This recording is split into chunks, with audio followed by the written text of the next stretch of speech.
Hi friends, welcome to శివాయ నమః ఓంకి స్వాగతం. ఫ్రెండ్స్, మీరు కొత్తవారు గనకైతే నా ఛానల్ని సబ్స్క్రైబ్ చేసుకోండి ఫ్రెండ్స్.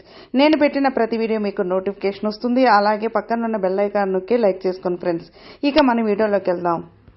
ఇవాళ శీతల అష్టమి. శీతల మాతను ఎందుకు పూజించాలంటే హిందువులు అనేక మంది దేవతలను దేవుళ్లను పూజిస్తుంటారు. ఎవరి ఆచారం ప్రకారం కులదేవతను ఇష్టదేవతను పూజిస్తుంటారు. అయితే కార్తీక మాసంలో శివుడిని, ధనుర్మాసంలో విష్ణువును, వినాయక చవితి రోజున గణపతిని, ఇలా ఒక్కో దేవుడికి ఒక్కో విశిష్టమైన రోజు ఉందని పురాణాల ద్వారా తెలుస్తోంది. అలాగే ఇప్పుడు పాల్గొన మాసం కృష్ణపక్షం అష్టమి ఈ ఏప్రిల్ 2వ తారీఖున శీతలాదేవిని ప్రత్యేకంగా పూజిస్తారు.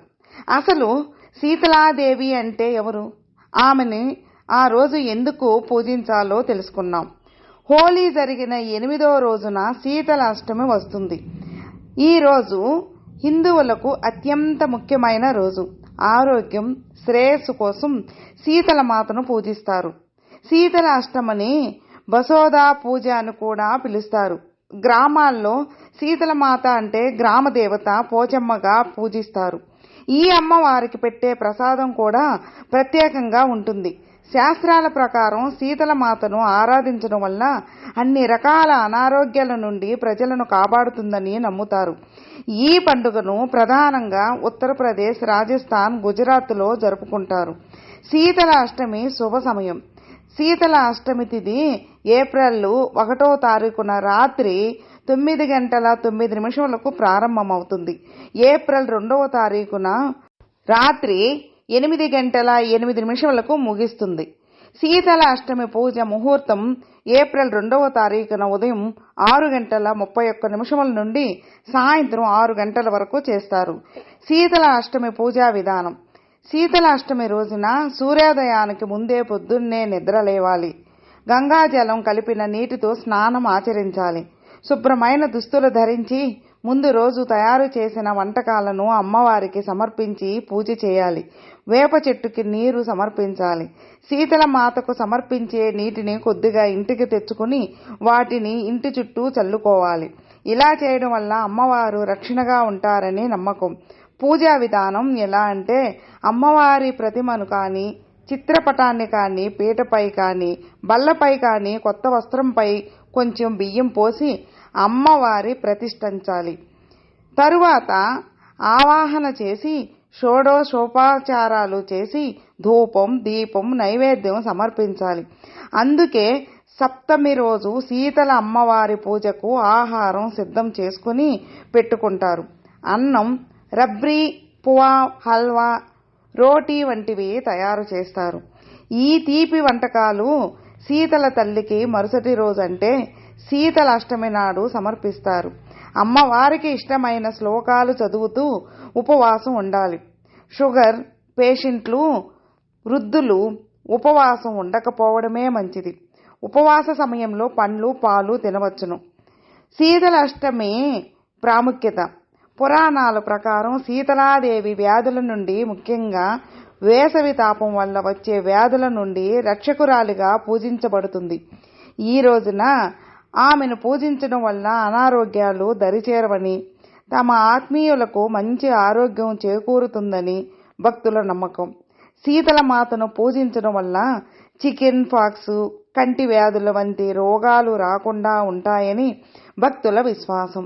అందుకే అమ్మవారిని మశూచి దేవతగా పూజిస్తారు. ఇంటి ముందు పేదరికం దూరం చేస్తుందని, సంపదని, ఆరోగ్యాన్ని ఇస్తుందని నమ్ముతారు.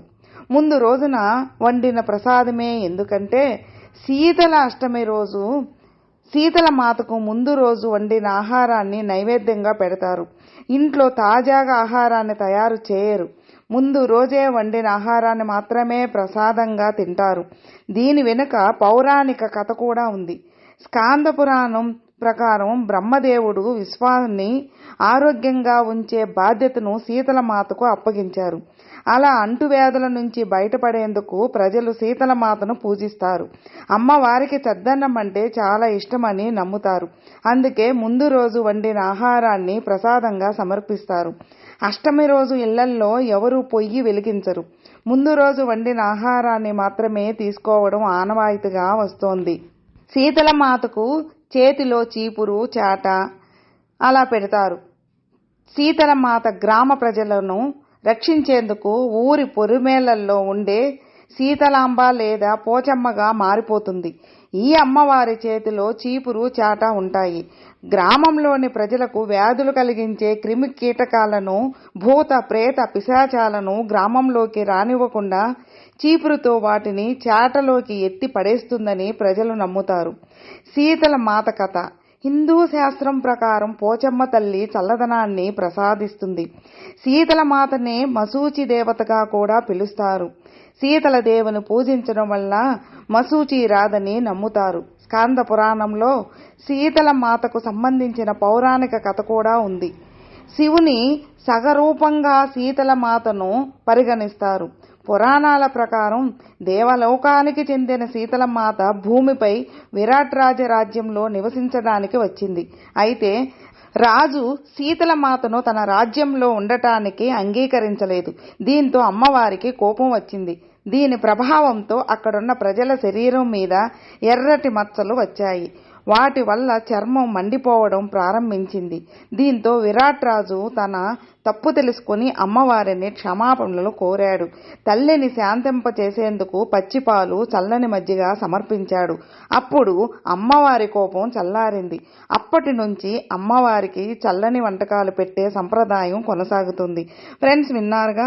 ఫ్రెండ్స్, మీకు ఈ వీడియో నచ్చితే లైక్ చేయండి, మీ ఫ్రెండ్స్కి షేర్ చేయండి. సబ్స్క్రైబ్ చేసుకోనట్లయితే ప్లీజ్ సబ్స్క్రైబ్ చేసుకోండి. నేను పెట్టిన ప్రతి వీడియో మీకు నోటిఫికేషన్ వస్తుంది. అలాగే మీ అభిప్రాయాన్ని కామెంట్లో మెసేజ్ చేయండి. ఓం నమః శివాయ నమః. శ్రీమాత్రే నమః.